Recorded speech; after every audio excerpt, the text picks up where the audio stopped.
আসসালামু আলাইকুম, welcome to লতিফাইস kitchen. কেমন আছেন আপনারা? আশা করি ভালো আছেন। আলহামদুলিল্লাহ, আমি আপনাদের দোয়ায় আল্লাহ পাকের অশেষ কৃপায় ভালো আছি। আজকে আমি আপনাদেরকে খুবই সিম্পল মিক্স ভেজিটেবলস ভাজি করে দেখাচ্ছি। এখানে আমার ডিপে রাখা ভেজিটেবল সব কিছু। সো আমি একটা প্যান বসিয়ে দিয়ে একটা মিডিয়াম সাইজের পেঁয়াজ দিয়েছি 3টা গোটা শুকনা মরিচ, আর কয়েকটা হচ্ছে গোটা রসুন আমি কুচি করে কেটে দিয়েছি। ওগুলো একটু লাল হওয়ার পরে আমি ভেজিটেবলসগুলো এখানে দিয়েছি। আমার এখানে ভেজিটেবলস ছিল আপনার বরবটি, স্পিনাচি, তারপরে হচ্ছে আপনার পাতাকপি, কিছু ফুলকপি।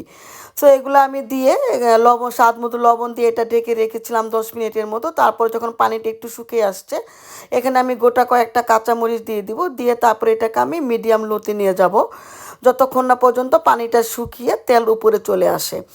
তো যখন নাকি আমি দেখলাম যে একটু একটু লেগে আসছে, তার মানে আমার পানিটা শুকিয়ে গেছে, আমার শাকটা হয়ে গেছে। সো আমি একটা বাটিতে বেড়ে নিয়েছি।